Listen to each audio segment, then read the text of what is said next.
हमारे चैनल को सब्सक्राइब करें और बेल आइकन दबाएं। ये केस नहीं एक सफरनामा था। एक लंबे वक्त तक इस केस की जांच पड़ताल चलती रही। हमारा सामना इंसानी जज्बातों के ऐसे ऐसे पहलुओं से हुआ जिसे इस केस को इस दशक के सबसे शॉकिंग केसेस में से एक कहा जा सकता है।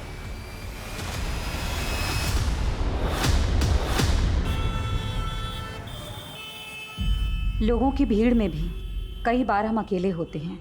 हम सबकी जिंदगी अलग हो सकती है, लेकिन हम सबके सुख दुख के किस्से तो शायद एक जैसे ही होते हैं। कोई अपने अतीत से लड़ रहा होता है तो कोई अपने वर्तमान से।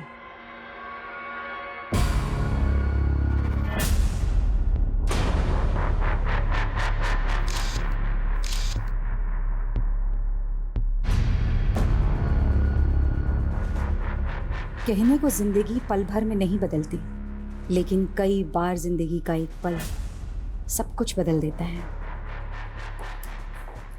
विक्रम जी अंदर? हाँ जी अंदर है। ओके।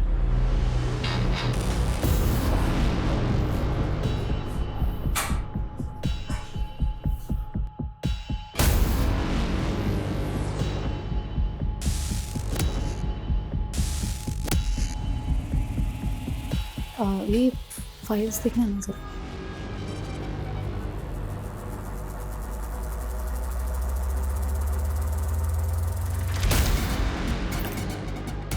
अरे आर यू ऑल राइट? जी ओके।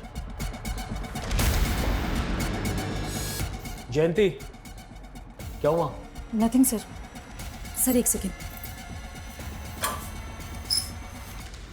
सर वो आदमी कौन था? पहले कभी नहीं देखा। He is my friend. और मैंने तुम्हें देखा, तुम छुप कर हमें देख रही थी। आखिर ये चल क्या रहा है sir? Are you trying to spy on me? Yes, because Reema 3 दिन से ऑफिस नहीं आ रही है सर, और उसका फोन भी बंद आ रहा है। आखिरी बार तो आप ही के साथ थी ना? कहाँ है रीमा?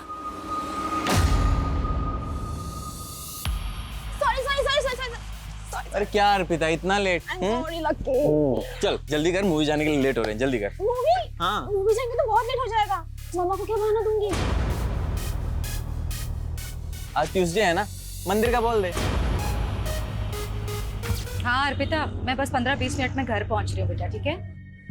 माँ, मैं कोचिंग से घर नहीं आ रही हूँ। वो हाईवे वाला मंदिर है ना, वहाँ जा रही हूँ अपने फ्रेंड्स के साथ। अरे इतनी दूर जाने की क्या जरूरत थी? माँ, एग्जाम के लिए मन्नत मांगी थी। मुझे बता देती ना बेटा, मैं साथ चल देती। माँ, मन्नत बताने से पूरी थोड़ी होती है। ठीक है, संभाल के आना। भैया हाईवे वाले मंदिर पे चलो।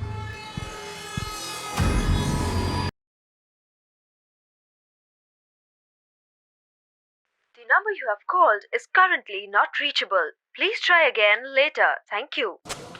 ये लड़की ना, क्या रोज रोज का तमाशा लगा रखा है तुम लोगों ने? जब देखो तब लाउड म्यूजिक। आंटी आपको प्रॉब्लम क्या है? मेरे घर में कुछ भी करो, आपको क्या? जंगल में नहीं रह रहे हो, हाँ? कॉलोनी में रहते हो, और सिर्फ मैं नहीं, पूरी कॉलोनी डिस्टर्ब हो रही है। ये क्या है? लड़कियां बुला रखी हैं यहाँ पर। तुम लोग खड़े हो जाओ। क्या है? हाँ, पता है माँ बाप को यहाँ पे तुम लोग क्या कर रहे हो इन लड़कों के साथ में? अरे इतना सा सोचा तुम लोगों ने? इन लड़कों ने अगर तुम लोगों का कर दिया तो तुम्हारे माँ बाप की इज्जत का क्या होगा? आंटी बहुत हो गया, हद में रहिए आप। अच्छा, मुझे ना मेरी हद मत बताओ अच्छी तरह। ड्रग्स? ये क्या है? तुम लोगों को पता है ना अच्छी तरीके से कि ड्रग्स लेना हमारे देश में गैर कानूनी है। बुलाऊं पुलिस को? करवाओ अंदर, दिखाओ अपनी हाथ। म्यूजिक कम करना, समझ में आ रही है बात? हेलो, हाँ किधर है तू? मैं तो कब की घर पहुँच गई हूँ। इनफैक्ट आप कहाँ हो?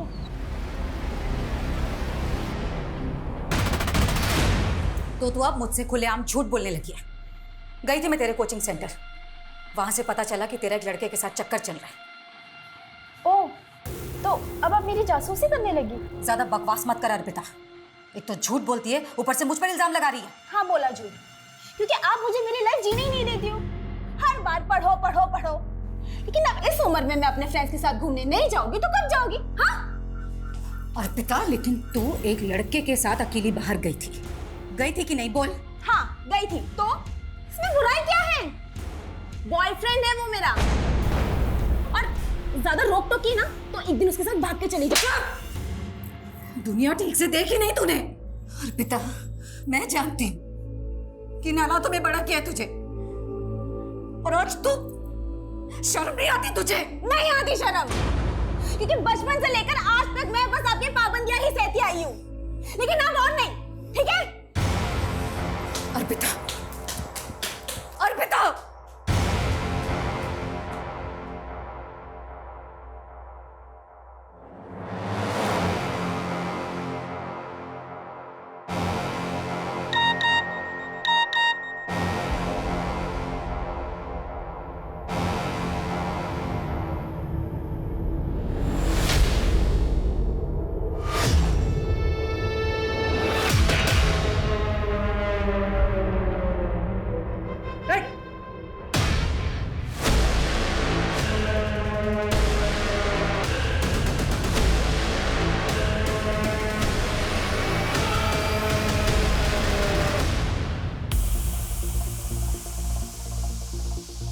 अरे यार अर्पिता, अपसेट क्यों हो रही हो? तुमने कुछ भी गलत नहीं किया है।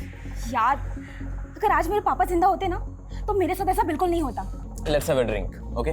मैं नहीं करती ड्रिंक। अरे लेकिन अभी तुम्हें इसकी जरूरत है ना, तो पियो और सब कुछ भूल जाओ, ओके? अरे पियो यार, पियो। हाँ, शुरू में कड़वा लगेगा, अभी ठीक हो जाएगा। पूरा पियो।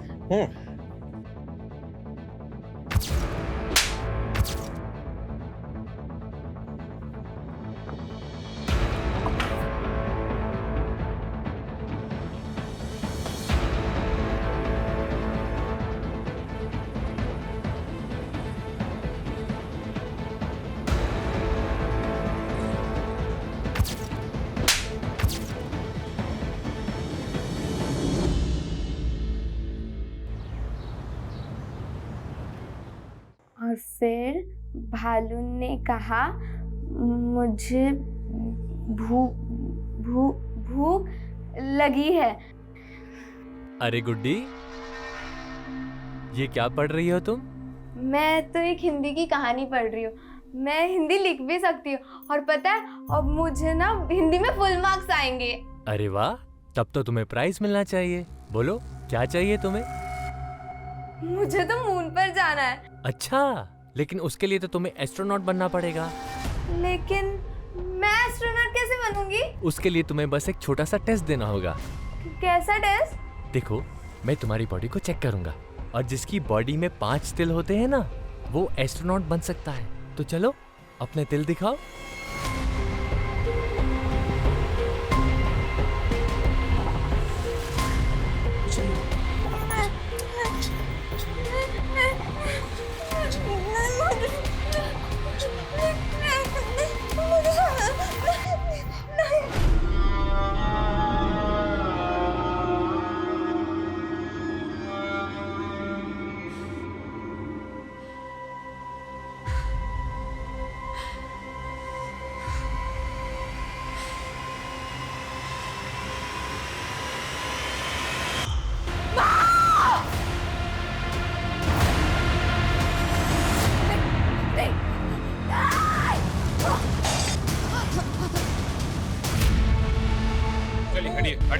हटिए साइड पर। चलो साइड।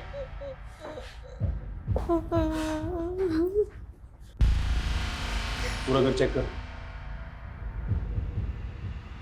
त्यागी किसी धारदार चीज से मारा गया है। सर, ये सब देखकर तो लग रहा है कि काफी स्ट्रगल हुआ है।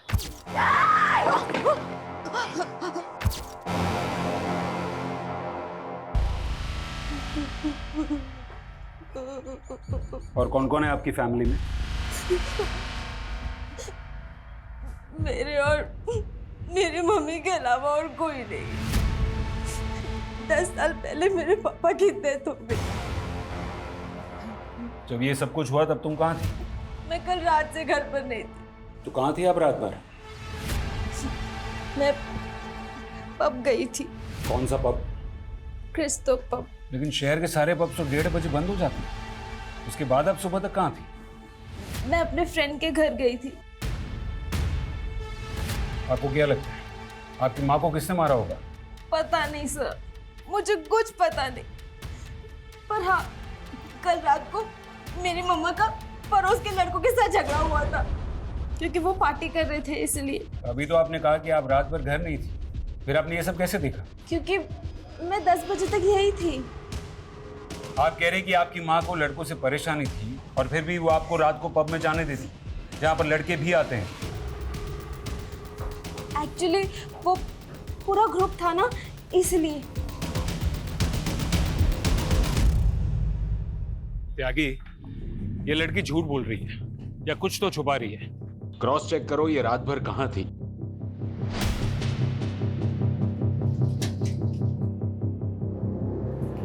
ये दोनों कहाँ हैं? पता नहीं सर, बहुत ही बिगड़े हुए लड़के हैं, दिन रात पार्टी करते थे। जयंती ने तो उनके मकान मालिक से भी शिकायत की थी कि वो घर खाली करा दे। त्यागी, वो मकान मालिक से इन लड़कों का नंबर निकालो। नहीं, सर, घर में कहीं भी जयंती का फोन नहीं मिला, लेकिन ये लैपटॉप बैग मिला है। अर्पिता, तुम्हारी माँ का फोन कहाँ है? मुझे इस बारे में कुछ नहीं पता। कविता, तो क्या खूनी ने जानबूझकर जयंती का फोन गायब किया? इसका मतलब है फोन में जरूर कुछ ना कुछ है जो हमें खूनी तक ले जा सकता है।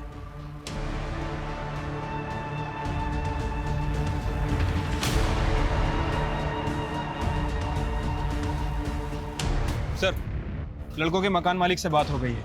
दोनों लड़कों का नंबर मिला था, लेकिन सर दोनों का फोन स्विच ऑफ है। क्या ये हो सकता है कि वो दोनों खून करके गायब हो गए? चलो घर के अंदर घुसते हैं।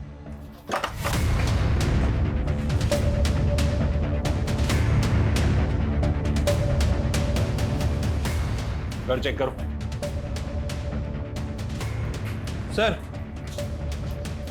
जाके फॉरेंसिक को बुलाओ और दोनों घर के फिंगरप्रिंट सैंपल ले लो और वो दोनों लड़कों की डिटेल निकालो और पता करो कि यहाँ पार्टी में दीपेश और राघव के साथ और कौन कौन मौजूद था। ठीक है सर।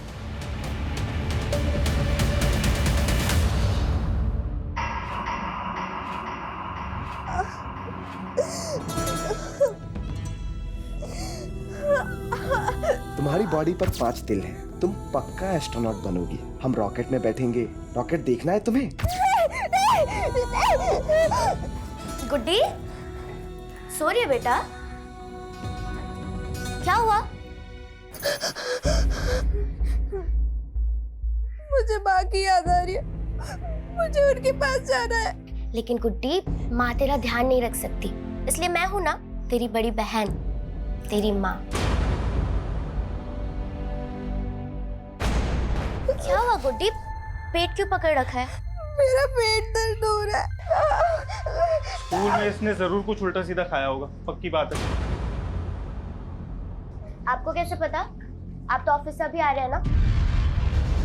अरे पागल हो गया तुम, इसमें पता करने वाली क्या बात है? एक नंबर की चटोरी है ये। स्कूल के बाहर ना इसने जरूर कुछ खाया होगा, पूछो इससे। गुड्डी खाया है कि नहीं?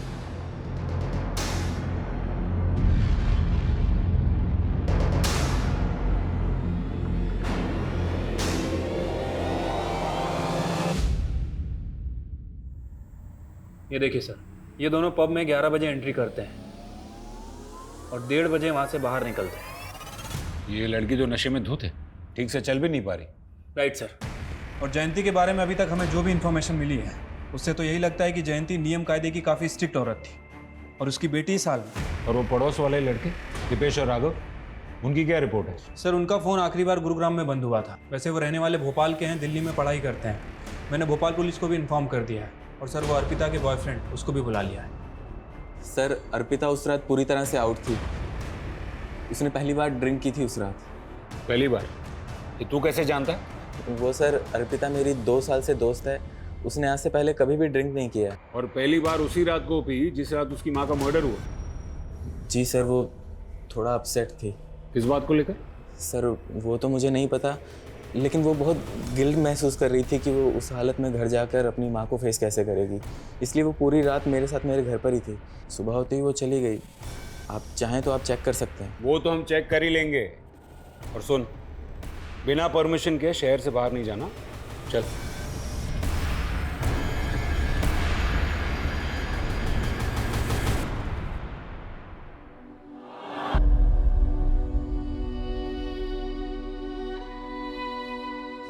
पता है, खुश रहना, मस्त रहना सबसे बेस्ट होता है, क्योंकि ना कभी किसी बात पे रोना भी आए ना तो हंसकर टाल दो, सारा स्ट्रेस गायब हो जाता है और दिमाग भी शांत हो जाता है। समझी?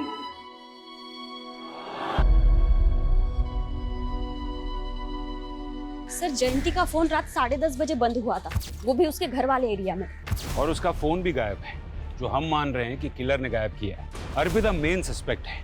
मुझे लगता है कि फोन गायब करने के पीछे की वजह माँ और बेटी के बीच की चैट हिस्ट्री को छुपाना होगा, क्योंकि उससे हमें पता चल जाता कि माँ और बेटी के बीच में बनती नहीं थी। और हाँ, वो दो लड़के दीपेश और राघव, उनके बारे में भी पता करना होगा कि वो क्यों गायब। सर इन दोनों लड़कों के सीडीआर में ऐसी 2 लड़कियों के नंबर मिले हैं जो साथ पार्टी में थे, अदिति और विनीता।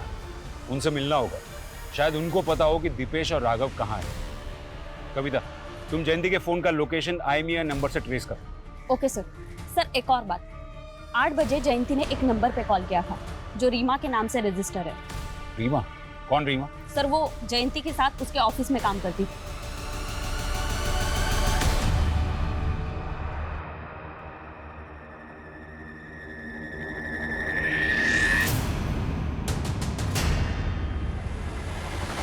क्या है? कौन हो तुम? मैडम, आए दिन पेट दर्द की शिकायत रहती है। मुझे लगता है ये पेट से है। क्या?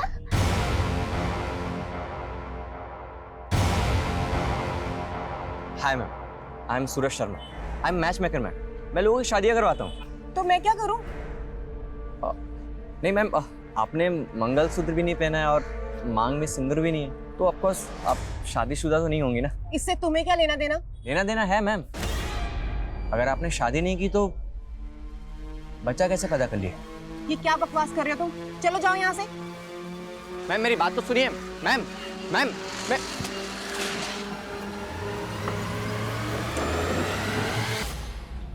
दीदी, ये पेट से क्या होता है?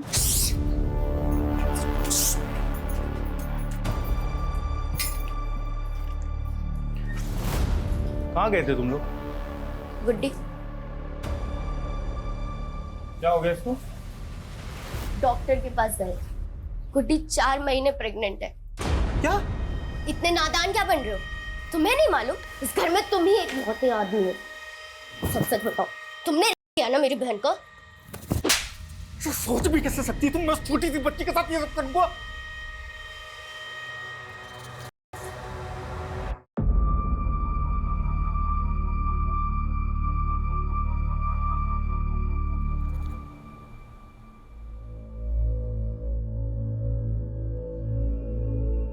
बेटा, 10 सालों में मैंने हमेशा यही चाहा कि मैं तुझे तेरे पापा की कमी कभी ना महसूस होने दूं, और आज भी यही कोशिश करती आ रही हूं कि तुझे दुनिया की सारी खुशियां दूं।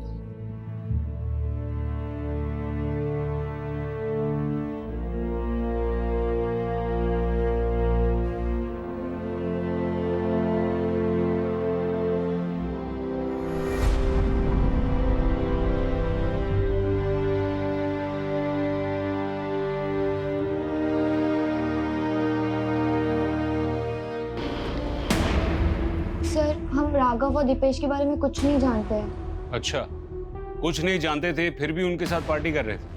नहीं सर, हमारा मतलब है कि हमें उस मर्डर केस के बारे में कुछ नहीं मालूम है। फिर तो आप लोगों को ये भी मालूम नहीं होगा कि आप लोग वहाँ ड्रग्स ले रहे थे। नहीं सर, हम ड्रग्स नहीं ले रहे थे, वो तो राघव और दीपेश ले रहे थे।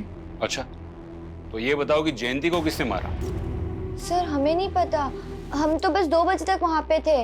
लेकिन हाँ, उससे कुछ देर पहले दीपेश ड्रिंक्स का जुगाड़ करने बाहर गया था और वो वापस नहीं लौटा, तो उसको देखने के लिए राघव भी बाहर गया और फिर दोनों साथ में आ गए वापस। उठो उठो उठो, चलो चलो चलो। कहाँ जा रहा है यार? अरे आगे का सेलिब्रेशन गुरुग्राम में करते हैं ना। हम नहीं गए सर, हम अपने घर चले गए, उसके बाद वो लोग गए थे। गुरुग्राम में वो कहाँ लेके जाने वाला था? सर कुछ नाम तो नहीं बताया था।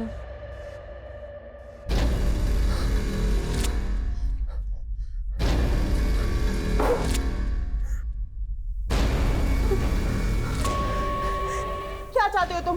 क्यों लेकर आए हो मुझे यहाँ पर तुम? हाँ,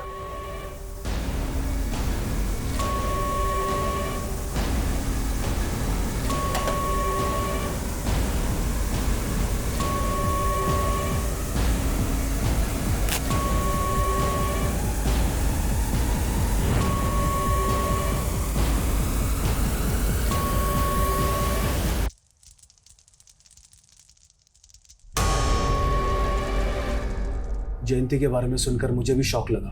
बहुत ही नेक औरत थी। जयंती का ऑफिस में किसी से कोई इशू चल रहा था? I don't know. रीमा और आप? जी। जयंती ने हत्या के पहले करीब 8 बजे आपको कॉल किया था, क्या बात हुई थी? मैम एक्चुअली मेरी तबीयत खराब थी और उस दिन मैं ऑफिस भी नहीं आई थी, बस इसलिए मेरी हेल्थ के बारे में पूछ रही थी। जरूरत पड़ी तो दोबारा बात करेंगे। रीमा, मुझे पूरा अंदाजा है कि ऑफिस में तुम्हारे साथ क्या हो रहा है। सच सच बताओ, तुम्हारा बॉस तुम्हें मॉलेस्ट कर रहा है ना? जयंती प्लीज मुझे मेरे हाल पर छोड़ दो, और तुम भी इस सब में मत पड़ो। अरे लेकिन क्यों ना पढ़ूं? आज तुम्हारे साथ ऐसा हो रहा है, कल किसी और ऑफिस कलीग के साथ ऐसा होगा।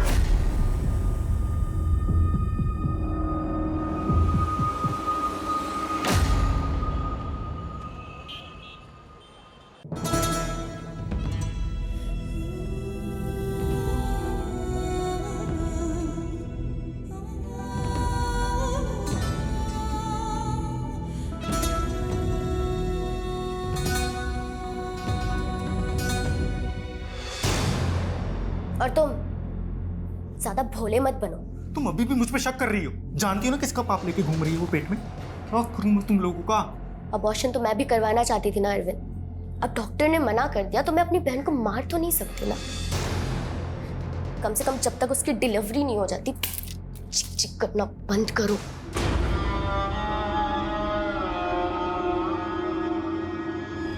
सर, जयंती की पोस्टमार्टम रिपोर्ट के हिसाब से उसकी मौत रात में 1 बजे से 3 बजे के बीच में हुई। और जयंती का फोन रात को 10:30 बजे बंद हुआ था। इसका मतलब है मर्डर के काफी पहले उसका फोन बंद हुआ था या फिर गायब हुआ था। दीपेश और राघव के दोस्तों के स्टेटमेंट के हिसाब से दीपेश और राघव रात को 2 बजे बाहर से अंदर आए थे और सबको जाने के लिए कहा था। क्या वो दोनों ही खून करके आए थे? और सर दूसरी तरफ अर्पिता और लकी भी 1:30 बजे के करीब पब से निकल गए थे। शायद उन्होंने जयंती को मारा और फिर वो दोनों लकी के घर चले गए। सर, आपको लगता है कि जिस हालत में वो पब से निकले इस तरह से मर्डर कर सकते हैं? यागी, मुजरिम अगर शातिर होना तो हम वही देखेंगे जो वो हमें दिखाना चाहता है। अर्पिता का यूं पब से लड़खड़ाते हुए निकलना, ये पूरा का पूरा ड्रामा लकी और अर्पिता का हो सकता है, ताकि उन पर किसी को शक न जाए। कविता, जयंती के घर से हमें लैपटॉप बैग मिला था, उसमें से कुछ मिला? हाँ सर, एक डायरी मिली है। लगता है जयंती अक्सर उसमें लिखा करती थी।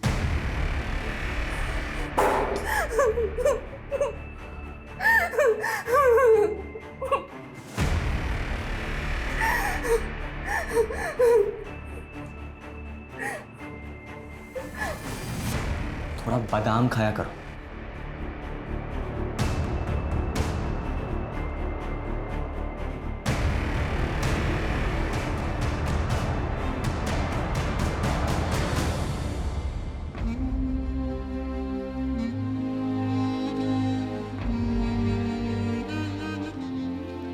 गुड्डी, ये लो दूध पी लो। नहीं दीदी, मुझे दूध नहीं पीना, उल्टी आती है मुझे। देखो, अब से तुम्हें अपना खाने पीने में ध्यान रखना होगा, ऐसे नहीं चलेगा बिल्कुल। ना ओह, तो खाना खाने से बच्चा हेल्दी होगा? कोई जरूरत नहीं है इस पाप के लिए ममता दिखाने की। तुझे मालूम भी है कि तुझे कितनी तकलीफ होगी? डिलीवरी के टाइम पर जान तक का खतरा होता है, और मैं तुझे खोना नहीं चाहती गुड्डी। अरे दीदी, मुझे कुछ नहीं होगा। लेकिन दीदी, ये पाप क्या होता है? आप इस बच्चे को ऐसा क्यों कह रहे हो? मैंने तो पढ़ा था कि बच्चे भगवान का रूप होते हैं। मैंने अपनी ये हिंदी की किताब में पढ़ा था।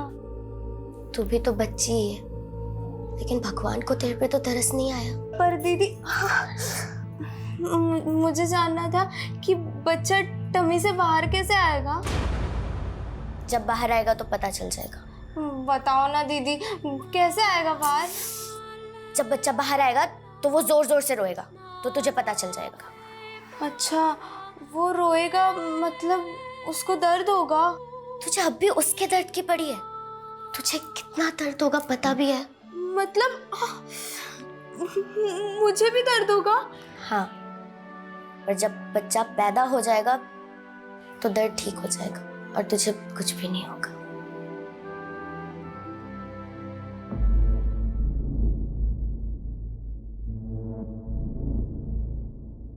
जब भी 25 जून आती है तो लगता है जैसे मेरे ऊपर एक बहुत बड़ा बोझ है जिसके तले दबी जा रही हूं। 10 साल पहले 25 जून को क्या हुआ था?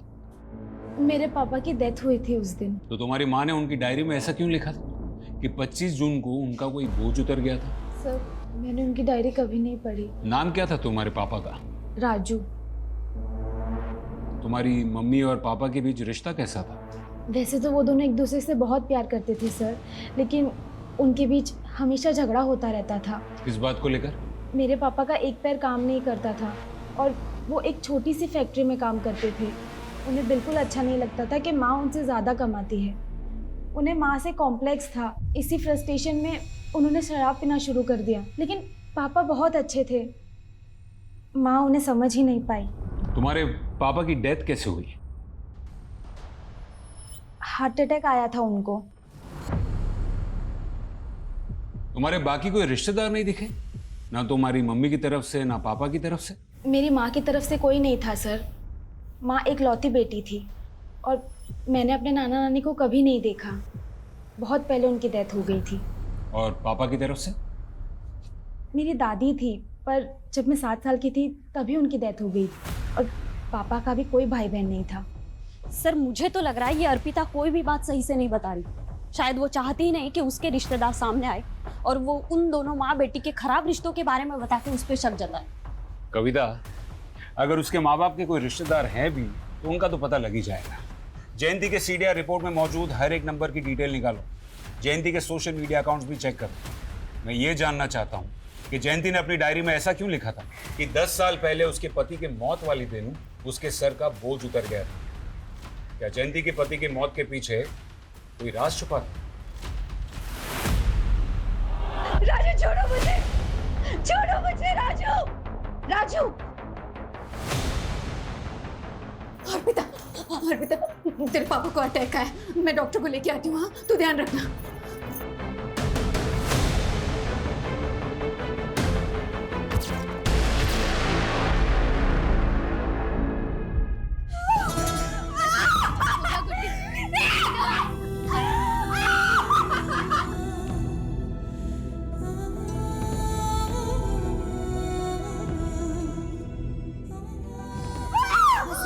गुड्डी हो गई, आराम मिला? हाँ बेटा, गुड्डी ठीक है? दीदी बच्चे की रोने की आवाज क्यों नहीं आ रही?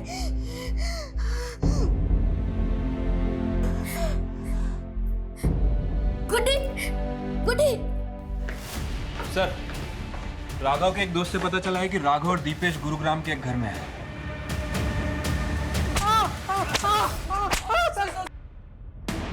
सर हमने कुछ नहीं किया, हम कुछ नहीं जानते। कुछ नहीं जानते फिर भाग क्यों रहे थे? हम लोग ड्रग्स लेते थे और जयंती आंटी से झगड़ा भी होता सर। उस रात पार्टी में रात को 2 बजे अचानक अपने बाकी दोस्तों को भगा दिया क्योंकि तुम दोनों मर्डर करना चाहते थे। नहीं सर, हमारा तो पहले से ही प्लान था 2 बजे निकलने का। लेकिन हाँ, 2-2:30 बजे जयंती आंटी की बेटी अर्पिता को हमने वहां पे देखा था सर। खुद को बचाने के लिए उनकी बेटी को फंसा रहे हो? हम लोग सच बोल रहे हैं सर। एक मिनट सुनिए, आपने अर्पिता को देखा? वो तो कल से नहीं दिखी।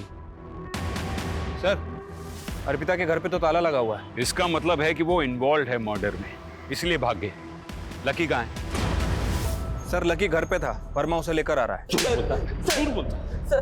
तूने कहा था कि तू उस रात अर्पिता को अपने घर पर लेकर गया था, लेकिन उसके पड़ोस में रहने वाले लड़कों ने अर्पिता को उसके घर पे जाते हुए देखा था। सर वो लड़के झूठ बोल रहे हैं सर। सर मुझे लगता है कि उन लड़कों ने ही अर्पिता को कहीं गायब किया है ताकि वो आपसे ये झूठ बोल सके। सर आप मेरी बात पे यकीन कीजिए सर। त्यागी, ना तो हम ये दीपेश और राघव का भरोसा कर सकते हैं और ना ही लकी का। राइट सर, अर्पिता ही हमारी प्राइम सस्पेक्ट है, लेकिन अभी तक वो गायब है सर। ये अर्पिता का फोटो सर्कुलेट करो। ठीक है सर। सर वो जयंती का पीएम होने के बाद हमने सोचा था कि उसकी बॉडी किसी रिश्तेदार को हैंड ओवर कर देंगे, लेकिन सर उसकी बेटी प्राइम सस्पेक्ट निकली और कोई दूसरे रिश्तेदार का कुछ पता नहीं चल रहा है। तो क्या करें, मॉर्ग वालों को कहें अंतिम संस्कार करने के लिए। और कर भी क्या सकते, लेकिन त्यागी हमें जयंती के कातिल को जल्द से जल्द ढूंढना होगा, फिर चाहे वो उसकी बेटी हो या फिर कोई और। मैं बेटी हूँ, बीवी हूँ, बहू हूँ, माँ हूँ, लेकिन सबसे पहले मैं क्या थी और सबसे आखिर में मैं कौन हूँ मैं सिर्फ औरत हूं। औरत होना मेरा स्वाभिमान है, और जब जब मेरे स्वाभिमान को ठेस लगी है मैंने खुद को संभाला है, क्योंकि मैं सहनशील भी हूं। सर, जयंती का सोशल मीडिया अकाउंट चेक कर रहा था। ये देखिए, एक अकाउंट मिला है। अरविंद सिंह। सर, जयंती इस अकाउंट को काफ़ी फॉलो करती थी। इनफैक्ट इसके बहुत सारे पोस्ट को लाइक भी किया है। ये देखिए, मुझे लगता है कि इसका और जयंती का कोई कनेक्शन है। आगरा का ही रहने वाला है। बेचारी गुड्डी। गुड्डी? जी हाँ, हम जयंती को प्यार से गुड्डी ही बुलाते थे। क्या आप बता सकते हैं कि जयंती की बेटी अर्पिता कहाँ हो सकती है? ये आप क्या कह रहे हैं? जयंती की बेटी भी है? मतलब आप नहीं जानते? देखिए, दरअसल मैंने और सुजाता ने गुड्डी की शादी के बाद से उससे दूरी बना ली थी। कौन सुजाता? जी, गुड्डी की बड़ी बहन, मेरी स्वर्गवासी पत्नी, उनका नाम सुजाता था। अरविंद जी, ऐसी क्या वजह थी जो आप लोगों ने जयंती से रिश्ता तोड़ दिया? उसका दुर्भाग्य, उसका अतीत। 12 साल की मासूम थी जब उसके साथ बलात्कार हुआ। 12 साल की उम्र में बलात्कार? कौन था वो? मुरादाबाद के बहुत रसूखदार लोगों के 2 बदमाश बेटे थे। मैं तुम्हारी बॉडी को चेक करूंगा, और जिसके बॉडी में 5 तिल होते हैं ना, वो एस्ट्रोनॉट बन सकता है। गुड्डी हमें बता भी नहीं पाई और ये सिलसिला महीनों तक चलता रहा। जब तक हमें पता चलता तब तक बहुत देर हो चुकी थी। गुड्डी 4 महीने से पेट से हो चुकी थी। अबॉर्शन नहीं करा सकती थी वो। आप दोनों ने उन 2 लड़कों के खिलाफ कोई पुलिस कार्रवाई भी नहीं की? उन दोनों के अब्बू बहुत ताकतवर लोग थे साहब। मैं और सुजाता अगले दिन उसके अब्बू के पास गए उसकी शिकायत लेकिन अगले ही दिन वो दोनों गुंडे हमारे घर में घुस पड़े। रातों रात हम घर छोड़ के भाग गए और एक दूसरे शहर में किराए के मकान पे रहने लगे। वहीं पे गुड्डी ने एक बच्चे को जन्म दिया और फिर उसने वहीं पे शादी कर ली। लेकिन क्या मालूम सर, उसकी जिंदगी पे उसका अतीत भारी पड़ गया। मतलब आप ये कहना चाह रहे हैं कि उन्हीं 2 लड़कों ने जयंती का खून किया है जिन्होंने बचपन में उसका किया था? रिजवान शेख नाम है उसका, दिल्ली में मशाल पार्टी का नेता है। और वो दूसरा है ना, परवेज अंसारी नाम है उसका। सर, वो भी अभी दिल्ली में ही रह रहा है। आपके पास गुड्डी की बचपन की फोटो है? सब वो होगी तो सही, लेकिन एक बार मुझे ढूंढना पड़ेगा। Excuse me. हाँ कविता, बोलो। सर, जयंती के फोन का IMEI नंबर ट्रेस हुआ था। सर, हमें वो फोन एक कचरा बिनने वाले के पास मिला। जयंती के फोन का सारा डेटा रिट्रीव करो। Okay sir.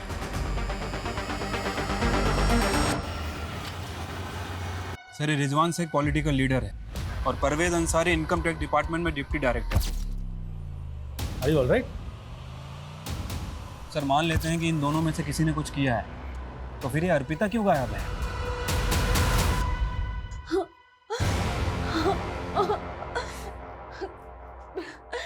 प्लीज छोड़ो मुझे। ये देखिए सर, ये जयंती के पड़ोसी का वीडियो है जो जयंती के मोबाइल से मिला।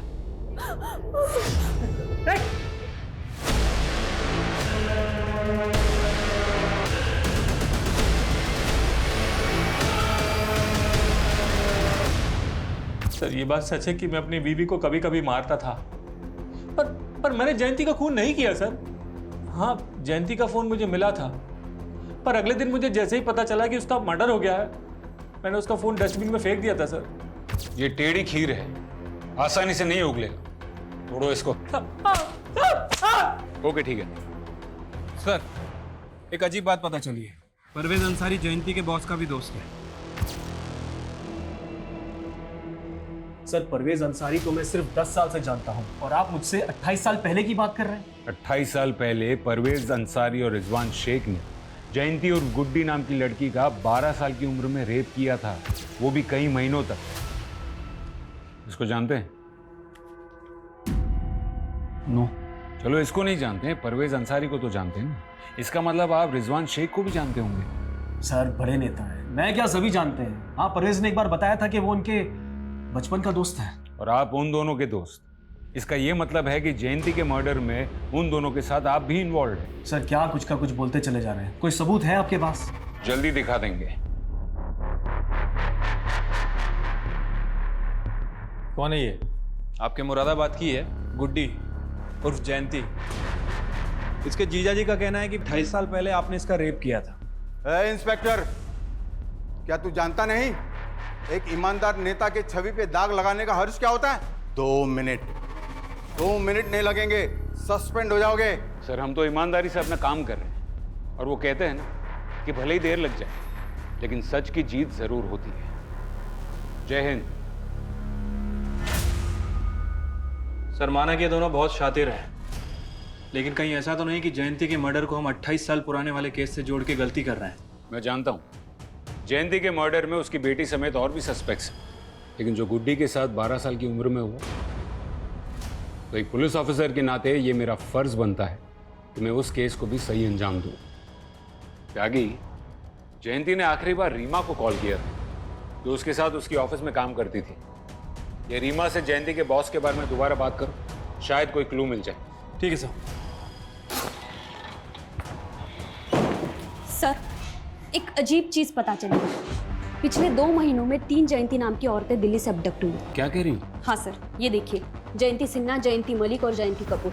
सर ये तीनों अबडक्शन एक हफ्ते के फासले पर हुए हैं। और सर हमारे यहाँ जयंती चौहान का मर्डर हुआ है। ये तीनों औरतों के साथ क्या हुआ? सर तीनों किडनैपर के चंगुल से निकल आए, तीनों जिंदा हैं। सर इन्होंने किडनैपर का एक स्केच भी बनवाया है, ये देखिए।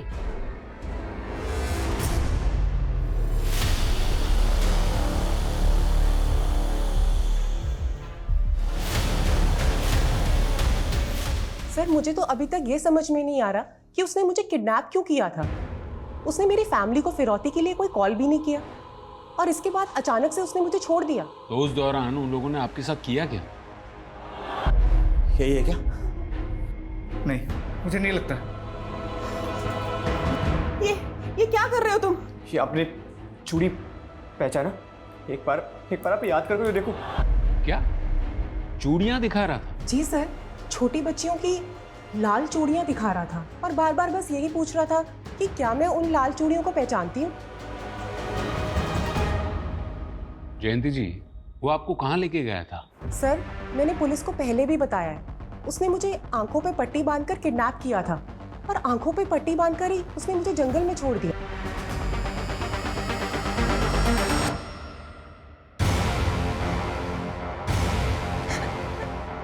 प्लीज मुझे छोड़ दो। तुझे तो मैं कभी नहीं छोड़ूंगा। ये तो गनीमत समझ कि तुझे अभी तक जिंदा छोड़ा हुआ है, लेकिन तेरी मौत तो पक्की है। सर मैंने जयंती नाम की बाकी की औरतों से भी बात की है। सर सभी का स्टेटमेंट पहली वाली जयंती से मैच कर रहा है। सर कहीं ऐसा तो नहीं कि वो कोई सुपारी किलर था जिसने जयंती को देखा ही नहीं था, लेकिन जब उसे असली जयंती मिली उसे आइडेंटिफाई किया और उसका मर्डर कर दिया। लेकिन फिर वो लाल चूड़ियां क्यों दिखा रहा था? वो भी बच्चियों की चूड़ियां?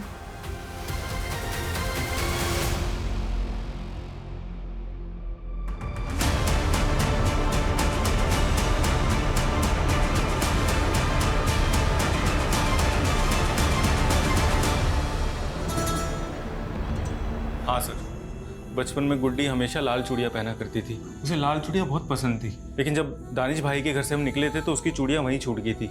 कौन दानिश? सर दरअसल बच्चा पैदा होने के बाद मैं, सुजाता और गुड्डी हम तीनों फरीदाबाद में शिफ्ट हो गए थे। दानिश भाई के घर पे किराए पे रहने लगे थे। मेरे गोलू, अरविंद जी, अरे अस्सलाम वालेकुम। नमस्ते, आइए ना। अरे वो किराया। हाँ सुजाता। अरे कितना प्यारा बच्चा है, माशाल्लाह माशाल्लाह। ले। कितनी उम्र है बच्चे की? अभी 1 साल का हुआ है, मेरा बेटा है। अरे वाह वाह वाह वाह। ये रेंट। शुक्रिया। चलिए दोबारा आइएगा जरूर। हाँ हाँ। जीजू आपने ऐसा क्यों कहा कि ये आपका बेटा है? ये तो मेरा बेटा है ना। गुड्डी, तुझे कितने बार समझाया ना कि तू बिना शादी किए माँ बनी है, और वो भी इतनी सी उम्र में। भूल से भी किसी को ये मत कहना कि ये तेरा बेटा है, समझी?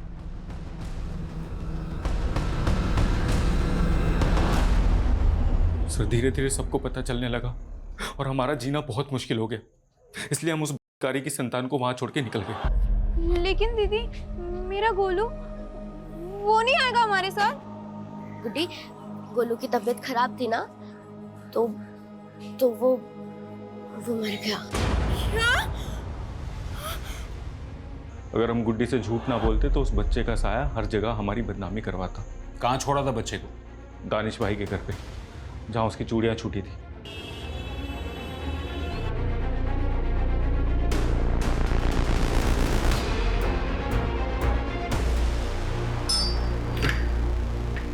दानिश जी आप? दिल्ली पुलिस। दिल्ली? आप कैसे कैसे आप कहाँ?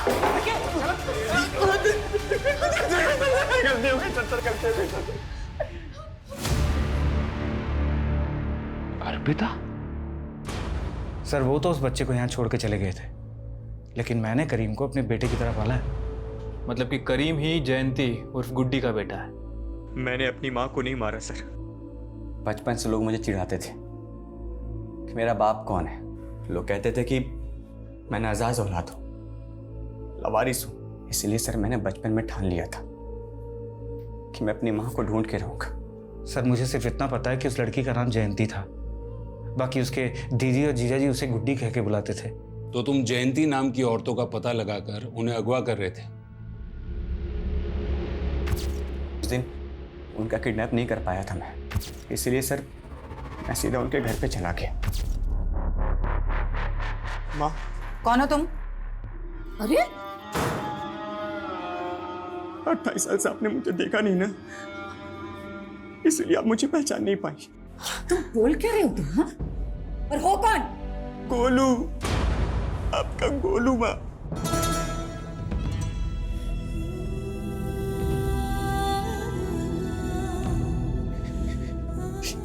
ये आपकी चूड़ी दानिश अबू ने दी है।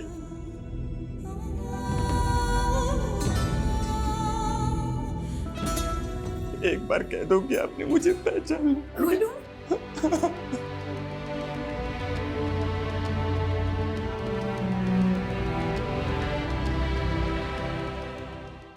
तो मारा क्यों? सर मैं क्यों मारूंगा, बल्कि उन्होंने तो मुझे अपना लिया था। हाँ बस मेरे असली बाप के बारे में उन्होंने कुछ भी नहीं बताया, लेकिन मुझे मेरी माँ मिल गई थी। ये खुशखबरी सुनाने के लिए मैं अपने अब्बू के पास जा ही रहा था कि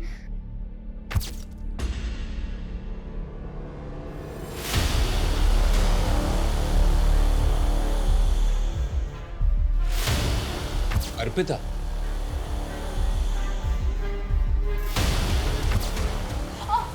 अर्पिता, अर्पिता, तू पी कर आ रही है? मुझसे क्या पूछते हो? आप जवाब दो। इतनी रात को उस लड़की के साथ क्या कर रही थी? बदतमीज, तू जानती भी है कौन है वो? फिर से थप्पड़ मारा, फिर से हाथ उठाया। पापा को भी ऐसे ही मारा था ना? वो एक एक्सीडेंट था अर्पिता। शराब के नशे में ना वो मुझे मारना चाहता था। झूठ बोल क्या तू? झूठ बोलती है, झूठ बोलती है ये औरत। लकी जानता था ना कि मर्डर तुमने किया है? हाँ सर, वो मुझसे प्यार करता था। मुझसे बहुत बड़ी भूल हो गई सर। मुझे नहीं पता था कि मेरी माँ बचपन से इतना सब सहती आ रही है। इतने सालों से मैं अपनी माँ के लिए वेट कर रहा था सर, और मिला भी तो सिर्फ एक दिन। हाँ मुझे अर्पिता पे शक था कि उसी ने कुछ किया, इसलिए मैंने उसका अपहरण किया था सर। लेकिन चाहकर भी मैं उसे मार नहीं पाया सर। आप ही बताओ कैसे मारता? आखिर थी तो मेरी बहन ना। कैसे एक गुनाह कई जिंदगियों को दर्द और बदनसीबी से भर देता है। अगर 28 साल पहले गुड्डी को इंसाफ मिल चुका होता तो शायद आज हम उसके अंजाम को बदल सकते थे। त्यागी, ताज्जुब की बात तो ये है कि एक माँ अपने बेटे से 28 साल बाद मिलती है और उसकी बेटी को ऐसी गलतफहमी होती है कि उसने एक ही झटके में उसकी जान ले ली। लेकिन सर गुड्डी उर्फ जयंती, उसका इंसाफ अभी तक अधूरा है। उसके पिस्ट अभी तक बाहर घूम रहे हैं। अगर सर हम कोर्ट से परवेज और रिजवान के डीएनए टेस्ट का ऑर्डर ले लें तो करीम से उसका डीएनए मैच करके पता चल जाएगा कि उसका असली बाप कौन है। लेकिन त्यागी, विक्टिम भी जिंदा नहीं है। सिर्फ गुड्डी के जीजाजी के बयान पर कि परवेज और रिजवान ने उसका किया था, मुझे नहीं लगता है कि विक्टिम की गैर मौजूदगी में उन पे कोई केस बनेगा। कोर्ट पहली सुनवाई में अपना केस डिसमिस कर देगा। मतलब सर 28 साल के बाद भी गुड्डी को इंसाफ नहीं मिलेगा। सर, रीमा ने नया बयान दिया है। रीमा का कहना है कि उसका बॉस विक्रम उसे मोलेस्ट करता था। सर, विक्रम ने अपने दोनों दोस्त रिजवान और परवेज के साथ मिलकर उसे एक फार्म हाउस पे ले जाकर फोर्स सेक्स के लिए मजबूर किया। लेकिन सर, रीमा कोर्ट में बयान देने के लिए रेडी है। तो अब हमें परवेज और रिजवान की डीएनए टेस्ट की परमिशन मिल जाएगी। सच्चाई जितना छुपा लो एक ना एक दिन तो बाहर निकल ही आता है।